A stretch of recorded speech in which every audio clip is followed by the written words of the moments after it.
NDA के अंदर seat sharing पर कोई बातचीत शुरू भी नहीं हुई है कि दूसरी ओर चिराग पासवान उम्मीदवार के नाम का ऐलान भी करने लगे। मटिहानी के बाद अब शेखपुरा में चिराग ने कुछ ऐसा कह दिया जो एनडीए और खास तौर पे जनता दल यू नीतीश कुमार के लिए संकट बन सकता है। नमस्कार, द इंडिया टॉप देख रहे हैं। मैं हूँ आपके साथ बिरजू सिंह। 2025 यानी अगले साल विधानसभा का चुनाव बिहार में है। बात अगर एनडीए की कर ली जाए तो एनडीए में नीतीश कुमार की पार्टी जेडीयू, भाजपा के अलावा चिराग पासवान, उपेंद्र कुशवाहा, जीतन राम मांझी और पशुपति कुमार पारस की पार्टी है। एनडीए के अंदर सीट शेयरिंग को लेकर अभी कोई बातचीत शुरू भी नहीं हुई है, तो दूसरी ओर चिराग पासवान अब उम्मीदवार के नाम का ऐलान भी करने लगे हैं। दरअसल चिराग पासवान चुनाव से पहले बिहार के हर एक सीटों पर यात्रा करने वाले हैं, जिसकी शुरुआत उन्होंने बेगूसराय के मटिहानी से कर दी है। मटिहानी वही सीट जहां लोजपा यानी चिराग पासवान की पार्टी 2020 में चुनाव जीती थी। इकलौते विधायक राजकुमार सिंह थे जो चुनाव के बाद जनता दल यू में शामिल हो गए थे। उस सीट पर भी चिराग पासवान का दावा है।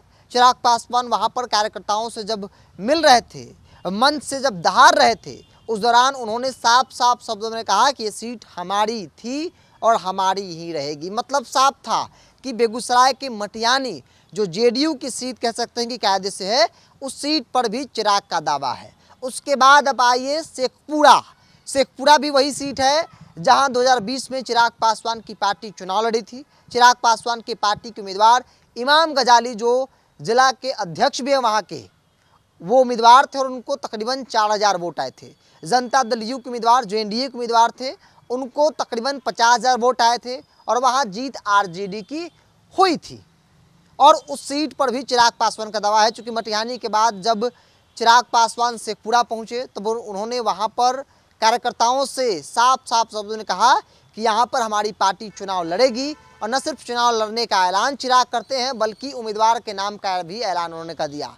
और उन्होंने साफ तौर पे कहा कि जो हमारे जिला अध्यक्ष है इमाम गजाली जी, वही यहाँ से चुनाव लड़ेंगे। इमाम गजाली हाल के दिनों में खूब चर्चा में रहे।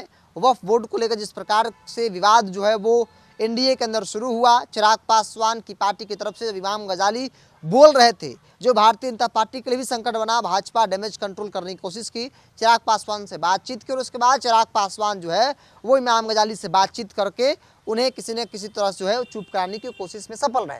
लेकिन दूसरी ओर शेखपुरा को लेकर इमाम गजाली के नाम का ऐलान भी चिराग पासवान ने कर दिया है। शेखपुरा जेडीयू की सीट है, एनडीए के अंदर जेडीयू की तैयारी है। ऐसे में चिराग यह कह रहे हैं कि शेखपुरा से हमारी पार्टी चुनाव लड़ेगी। क्योंकि पिछली बार भी इमाम गजाली लड़े थे, इस बार भी इमाम गजाली ही चुनाव लड़ेंगे। तो एनडीए के अंदर अब तक सीट शेयरिंग को लेकर कोई बातचीत शुरू नहीं हुई है। कई दल हैं, दावे ज़रूर किए जा रहे हैं, लेकिन इस प्रकार से ऐलान कर देना ये अपने आप में बड़ा सवाल है। चिराग पासवान एनडीए में है, केंद्र में मंत्री हैं। ऐसे में अब तक वो भारतीय जनता पार्टी के लिए संकट बन रहे थे। नरेंद्र मोदी के फैसलों का लगातार वो विरोध कर रहे थे, लेकिन अब वो नीतीश कुमार के खिलाफ भी देखे जा रहे हैं। उनके जो तेवर हैं वो और सख्त होते नजर आ रहे हैं।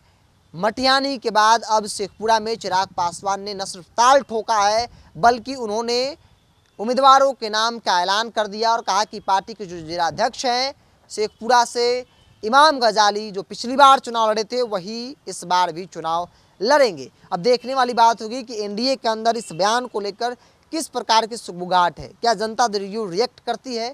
क्या जनता दल यू चिराग पासवान के इस दावे पर कुछ कहती है, या फिर जनता दल यू को उम्मीद है कि भारतीय जनता पार्टी समय के साथ सब कुछ ठीक कर देगी? आपकी क्या राय है? आप अपनी राय को कमेंट्स बॉक्स में रखिए।